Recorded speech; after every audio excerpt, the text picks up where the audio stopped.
Okay. Well, I thought you were doing them as a collective altogether. But, no, that's general number 5. We're on agenda item number 5. right, For those committee, those minutes, there are no amendments. I move in a second, please, in totem. Oh, you what? That's a late one too. No, I did the bylaws review committee. No, I did that. Move it, please. Move, Councillor Johnson. Seconded, Councillor Kirk. All those in favour? Any matters arising from the Titoki Gully Tree Special Committee? Matters arising from Mangakino Pouakani Representative Group? Taupo Airport Authority of 26th of August. Can we just hold to the next one, please, Councillor Johnson? Audit and Risk Committee of the 3rd of September. Taupo Airport Authority Committee meeting of the 9th of September. Just to give you a little bit of an overview, there were some concerns about the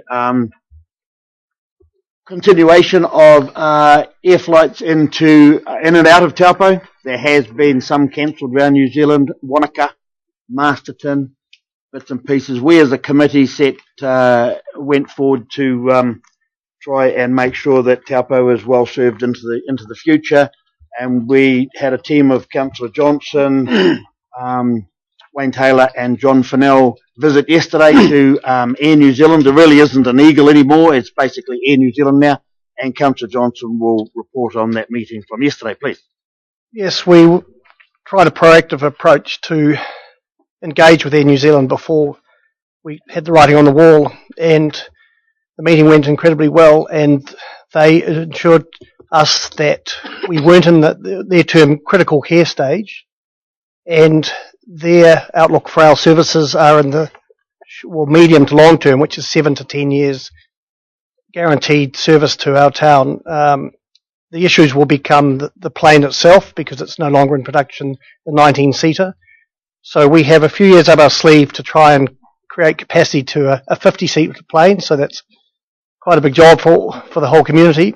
Air New Zealand changed their focus internally and admitted that maybe they were remiss in not communicating the critical care stage to the likes of Whanganui, Whakatane, Masterton, and assured us that if we got to that stage, we would have time to try and remedy it before they pulled the plug. And they also have an internal change where they wish to engage in the communities they serve to see what leverage we can do as a collective.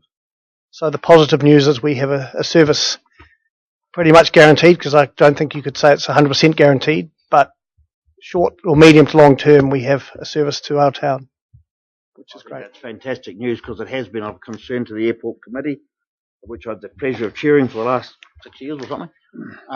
So it's pleasing to hear that Air New Zealand have reimbursed that we will be continuing our service for 7 to 10 years. Yep. And I think it'll go direct from next February instead of via Wanganui. It'll be going back to direct to Wellington. Direct, and no longer 3 days a week, back to 5 days a week. Right. So it's all the positives, no negatives. Absolutely. Well done. Thank you. Moving on, Turangi-Tongariro Community Board. Any matters arising? Councillor Heckling? Yes, Your Worship. I just noticed that Councillor Henderson was not present for about 5 resolutions, but through the documentation of the minutes, there's no reference to when he actually left that meeting, where I noticed there is one other councillor left the meeting. I just wondered whether he was there. For this Turangi-Tongariro Community Board? Yeah, I just wondered whether he was there, but there's no reference to actually when he actually left the meeting. Councillor Henderson? yeah, I can answer that. I was there for the majority of the meeting. I think I left from memory approximately 45 minutes before the end of the meeting. Should be recorded in the minutes. That's why I raised the question, Councillor Henderson. It's not registered. So it's not recorded in the minutes? A chair of the meeting, are you happy to have it recorded at what time he left, please, Councillor Kipper?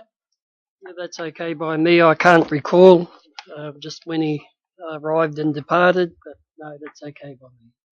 Fine.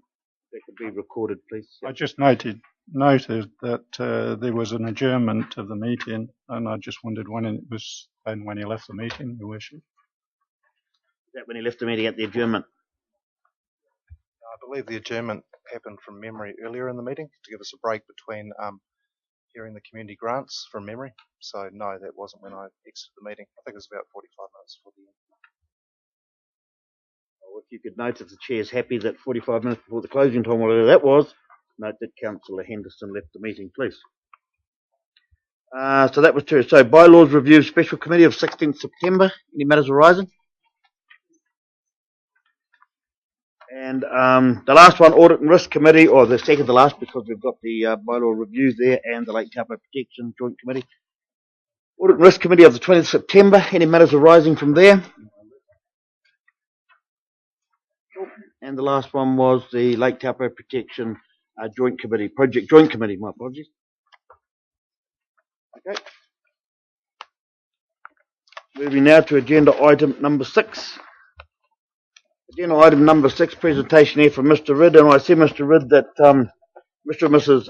Purvis are actually in the room with us. Matt and Heather down there, who I know personally. Do they want to come forward with you, or are you happy down there? You hear okay down there? They're staying at the back. Cool. Mr. Ridd. Okay, so I'll take it that you've read the agenda item. At the rear of the agenda item is the very kind offer made by Matt and Heather Purvis as regards fully funding a footpath along 5 Mile Bay. I have provided you with some plans which Mr. and Mrs. Purvis passed on to myself. So hopefully you've all received a copy of that, and I'll try and answer any questions. If it comes to anything more detailed, I might have to refer to Matt and Heather.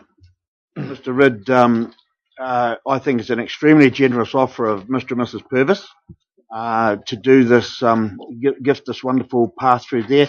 There's a couple of items I think councillors want to bring up. One of them was, we talked about it before, was some of us are not that happy with the word bollards in the presentation. It says something about natural planting and or bollards.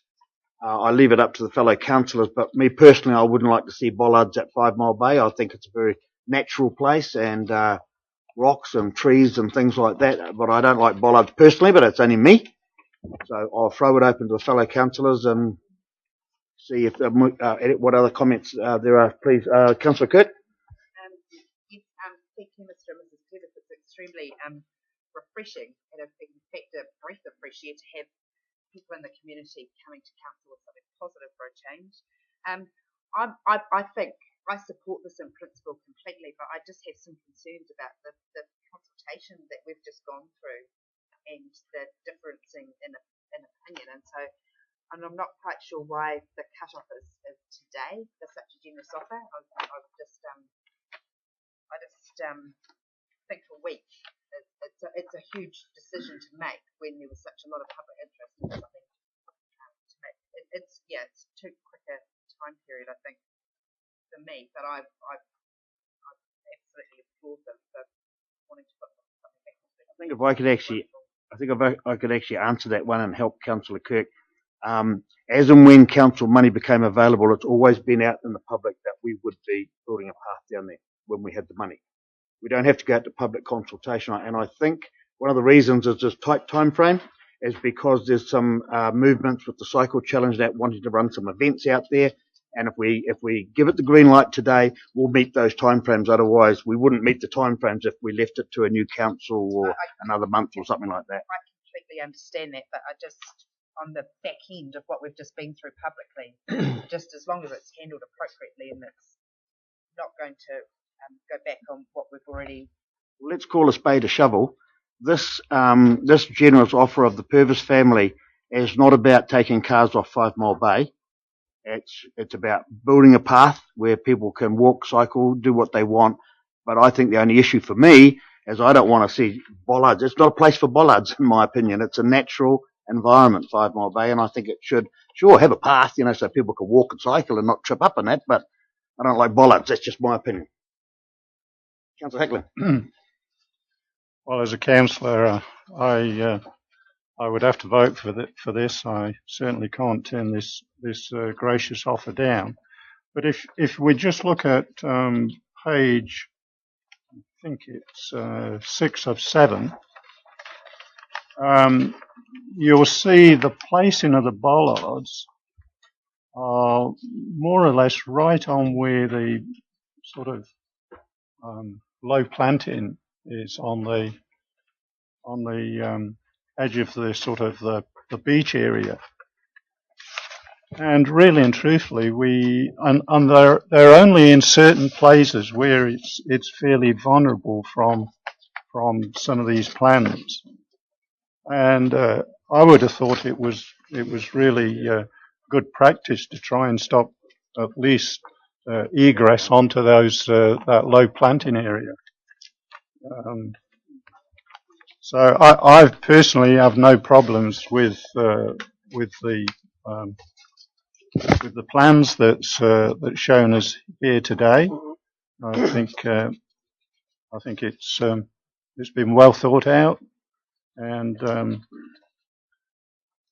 yeah, I'm all for it personally.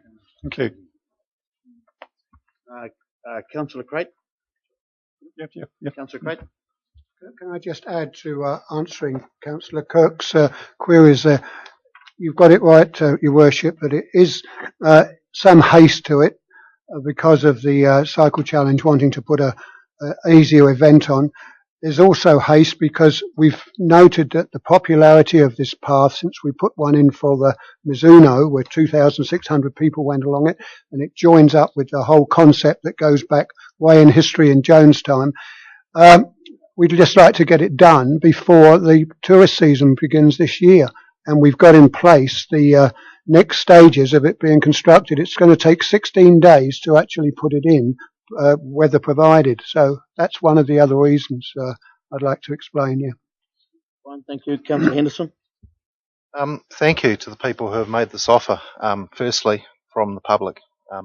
I'd like to support it. I think it's a fantastic plan, and at the appropriate time, I'd like to move the resolution to support it. Councillor Kepper? Yeah, thank you, Your Worship. Thank you to the Purvis family. I've never looked a gift horse in the mouth and turned it down, and this is one of those opportunities. I'm, in short, going to say I'm for it too. Okay, well, Councillor Michael. Councillor Downer. Yeah, I'd just like to thank Mr. and Mrs. Purvis for your kind donation to the Taupo District and the Taupo public, and I think we did in discussions when we had a public consultation that we kind of talked about that if there was a footpath or walkway through there, there'd be a natural barrier in itself. So yeah, I'm happy to support this, and from the designs that I've got, it does say native planting or bollards, and they're only on the shore side to protect it on the areas where the path goes close to the shore. So just again, I think it's a very generous offer to the Purvis family. Okay, well, thank you very much for that. I just want to be sure in my mind, and I do support this, don't get me wrong, I want to be sure in my mind that we've been through a big laborious process about cars on this reserve. This is not designed to take the cars off the reserve, is it? Have I got support that you don't want bollards out there? We have plantings rather than... Mr. and Mrs. Purvis happy with that? It's just that the word bollard pops up in here, and I just don't see them as being appropriate down there. So if you're happy, and my fellow councillors are happy, I'd like to see that word taken out. Thank you. Yeah, and also, team, I'd just like to try somehow, if someone could do a bit of wordsmithing, I'd like to have the resolution changed, please, to acknowledge this very, very generous offer by the Mr. and Mrs. Purvis, or want to be known as the Purvis family, or... So I'd like the Purvis family included in this resolution before I call for, or we've already had a signal from Councillor Henderson.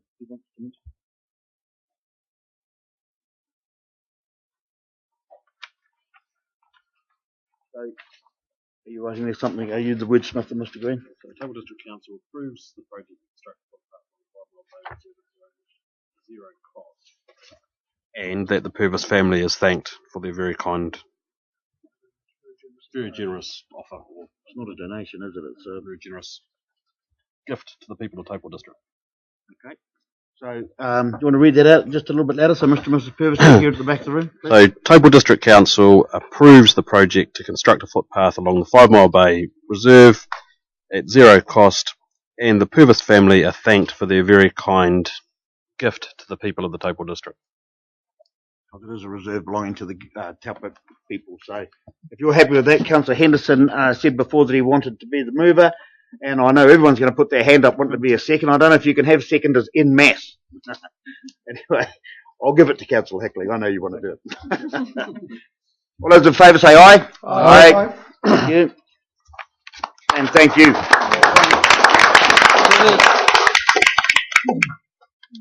So Matt and Heather, you've been thanked here today, and I can't reimburse it enough. But yeah, thank you very much for a wonderful gift to the Taupo District. Much appreciated. I know the district's been good to you guys over the years, so to give a little bit back, I think is awesome. Thanks. Thank you. Right. Now, moving now to sculpture and concession site locations. Now, you're all handed out a little map. Wherever it is, it's here. Too much paper. Excuse me for my illegible writing. So, I'm going to open this up for a suggestion. Yeah, I'll just open it up for discussion. For me personally, I just think it's too early. It's brand new. So everybody in the room knows we had a beautiful blessing this morning by Reverend Sonny Garmson's Way and other representatives from Tūwharetoa. The new place over here, when it officially does get open and you can go on there, you will see what a magnificent job has been done of this. It's got all the history of Lake Taupo there. It's got, you take your kids there, yourself there. You'll learn all about how big the lake is, how mountains got named, how rivers happen, all sorts of things like that. So it really is fantastic. I just wanted to say that, and council governance and council management, I think, have worked together well to really pull that off, and it's fantastic. So opening this up for discussion. Excuse me, sorry. I just wonder if I could just walk you quickly through this before. Yep. Is that okay? Yeah, okay. Righto. Just really quickly. You hold for a minute, Councillor Downer? So if you recall, there was a workshop that was held, which was as a result of expressions of interest which went out to the community. If you recall then, and I didn't come back and formalise this earlier, this is why it's coming to you now, the discussion there was around concession sites in its broader sense. The decision the workshop made was around allowing 2 sculpture sites somewhere on the deck, and then the decision around other concessions, i.e. commercial concessions, was delayed until further council.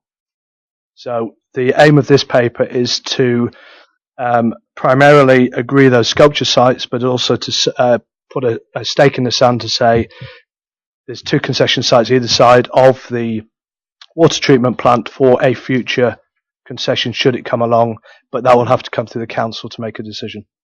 But all the infrastructure is there.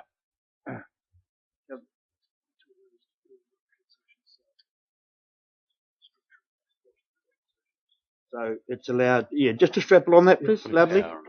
Just for clarity, this is a decision around the allowance of a concession site, not the allowance of concessions per se. It's just to allow the project team to get the sites constructed and finished. So what do you propose to construct there? It's paver blocks. Paver box and plough. Okay, Councillor Downard. Yeah, I'm happy with the concession area that you're putting there. It's, as you say, it's just for future council to decide whether any concessions go there. But just having the site visit today with the sculpture concessions, I feel as though that I'd like to see them in the garden area, and then they can be covered up with the actual what we have to build there to hold the sculptures. We're only looking at a metre to or 2 metres to each side, and then the bark naturally covers up the features that need to be put in there to hold the sculptures. That's my only 2 cents. Okay, Councillor Henderson. Couple of questions. If I understand correctly, the question here is to spend the money to put the infrastructure in place to allow these things to happen. Yeah, right, that's correct. So to put the infrastructure there, right? Question I have is, can that be done interdependently of the current work that's been done there, or is it more cost effective and practical to do it as part of this? Is there a cost trade-off between that? It's more cost effective, obviously, to do it now. We've got the guys on site do it. There's allowance within the budget to be able to do this. So I would suggest we do it now, and then it's done. So the infrastructure that will go in there will allow a wide range potentially of activities. Yeah, yeah, you're right. There's power and water in there, so anything can happen on there. Yeah, depends on what comes across our desks, I guess. Yeah, thank you, Your Worship. Certainly after the site visit this morning, same as Councillor Downard, I would really like to see those sculptures in the gardens, personally, because where they're suggested at the moment, they're right in front of a seat, and whereas the gardens are just like on the right or left hand side of that seat. So to me, just I'm not quite sure the construction you see underneath the plant. That's why I'm hesitating a little bit, because I don't quite know the construction underneath those planters, whether or not they're sat on the actual slab so they'll take weight. That's the only thing I'm concerned about. So that was the idea of having it on the deck, was that it would take the weight of a structure, of a sculpture. So actually going into the concrete. no.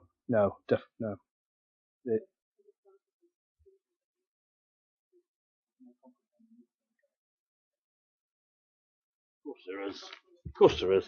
The planter boxes are made out of steel. Not sure of the thickness of that steel. I mean, they're certainly designed to take the weight of the garden and perhaps people running across the top of it. But in terms of the point load of a sculptural plinth, not entirely sure. But if that's the suggestion as councillors that you want to make, we can certainly go back to the designers and just double check the loadings so that you're not going to affect that steel tray that the planter box material's in. Well, if they wear a day glow jacket while they're fixing it, it'll be right.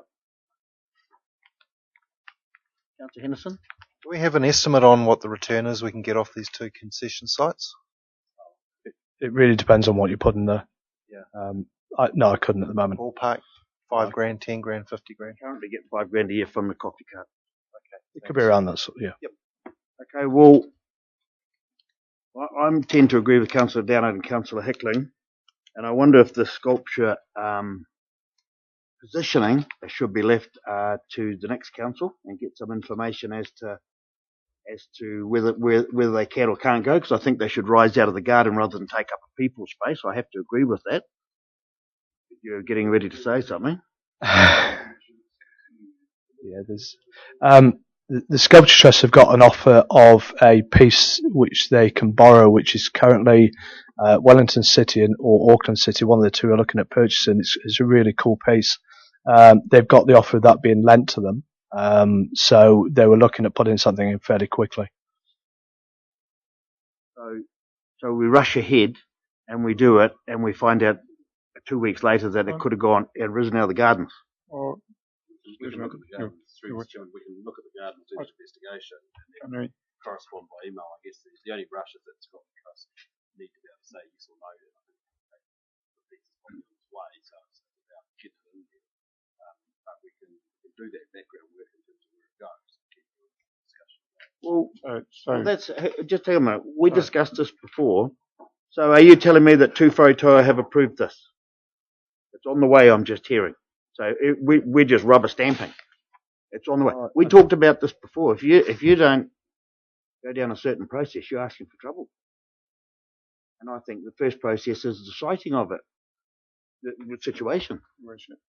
Well, if we know the pieces of sculpture that is going to arrive, we obviously there's some information regarding the weight or the fixture. So surely we should be able to go and do some investigation to see whether we could actually put it in one of the gardens, and because that's the piece of sculpture that we've got.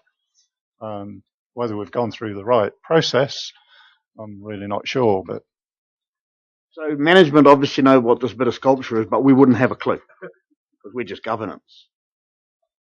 Well, you told me it's on the way. You must know what's on the way. Well, I don't know if it's on the way or not. Generally, the council's not got involved in determining the piece of art that's going there. It's provided a site. That's always been the philosophy of this council, I understood. Yeah, I'd view it as a technical decision and leave it up to people with the expertise to make it. So, building on Councillor Heckling and Councillor Downard, and I support that, is can we change this resolution to say that we would prefer, if it's possible, to have them mounted in the garden rather than take up people space? Based on engineering. Well, somebody obviously has to be engineered. Otherwise, fall over. So could we change the resolution? Would you support that, you guys? Yes, definitely. Yeah. Subject to engineering design. Approved by council. Okay, move that in a second. Move Councillor Downard, second to Councillor Heckling. All in favour, say aye. Aye. Against? Carried. I'd just like to, it's only a little thing here, but this next agenda item, if it's going to go through, I would very much like to be the mover of this. Carol came to me, one of the first things when I became mayor 6 years ago. She'd been trying for 2 years to get a concession on the lakefront, and it had proved very difficult at that time. However, we managed to overcome obstacles at the time, and she got a 5 or 6 year licence, obviously, because that time's now expired. So I'll hand over to you, very capable ladies, Alison, and I don't know, your friend, I'm sorry, or co-worker. I was just going to introduce Ella to you. This is Ella Howie. Hi, Ella. Hi everyone. She's a new staff member, and you'll be seeing a lot more of Ella because she's taking over these sort of land management, reserve management decisions and report writing and presentations from me. So hopefully I'll be able to spend more time in the office, and you'll be seeing more of Ella from now on. So I'll let Ella take over from here. Cool. Oh, that's Thanks, good. Thank you, yeah, Alison. hi everyone. Welcome. So as Alison said, my name's Ella. I'm the new land management officer in the reserves. I assume that everyone received a copy of the report that was distributed late last week. So I'll take that report as being read. The only thing that I would like to add is that the third suggested resolution is intended to apply both to the assignment documents and the renewal documents. If anyone has any questions, I'd be happy to answer them. Okay, well, as I said, I'd like to see, I want to move it when, but any comments? Well, I think it's a great asset for Taupo. I just hope that if you do build more concession areas, that the new council is mindful of who they allow, where they allow them, so it doesn't affect somebody's livelihood or business, because it is a good little business down there. And the amount of comments from people that stop and get a cup of coffee as they're travelling through Taupo and what have you, and locals too, is fantastic. So I would like to move the resolution number 1, and it's seconded by Councillor Downard. Sorry? Oh, you have to do all three with what's that? 1, 2, and 3. And seconded by Councillor Downard. Resolution 1, numbered 1, 2, and 3. All those in favour? Aye. Aye. Carried. Thank you. Thank you, Ella, and welcome to TDC. I won't be seeing much more of you, but that's probably a blessing. Oh, yeah, true. If I could be bothered watching it. Okay, agenda item number 9, Mr. Lewis, sir. Worship, at the last meeting in August, a contract was awarded to Parada Construction for an area-wide treatment. And just after that award was made, Parada withdrew their tender. This item is to award that tender. Questions around the floor? Why did they remove it? Councillor Johnson, sorry? Was there an issue that they came across that we need to know about? It was an issue in their tender. So they withdrew it, or we? Yes, they withdrew it. Can you do that in law? I guess. Not much we can do about it, is there? So they priced it wrong, huh? Or that's a presumption? What was their tender price?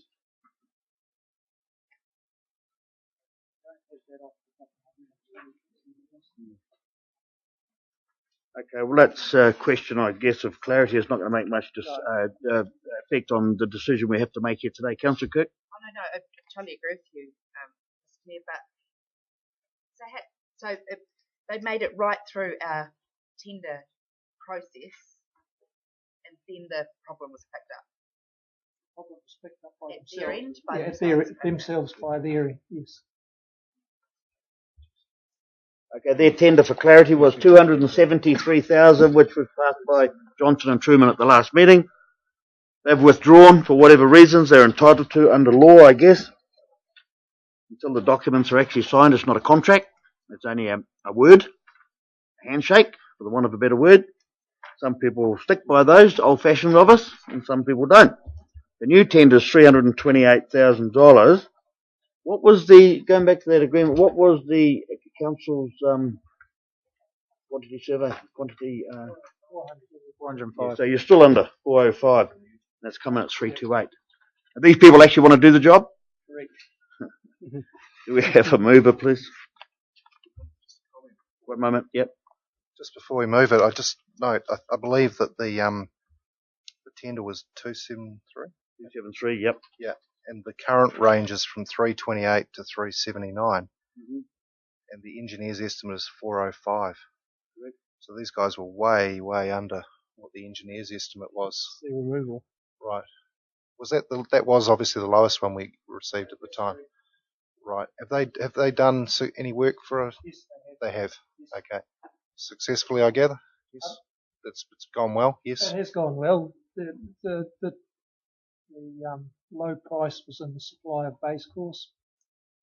We had identified that it was low, but there was no reason at the time to put in the tender evaluation that there was anything unusual other than they had priced it accordingly.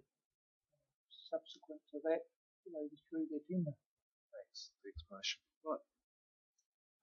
A move and a second, please. Move, Councillor Crate. Second, Councillor Johnson. All those in favour, say aye. Aye.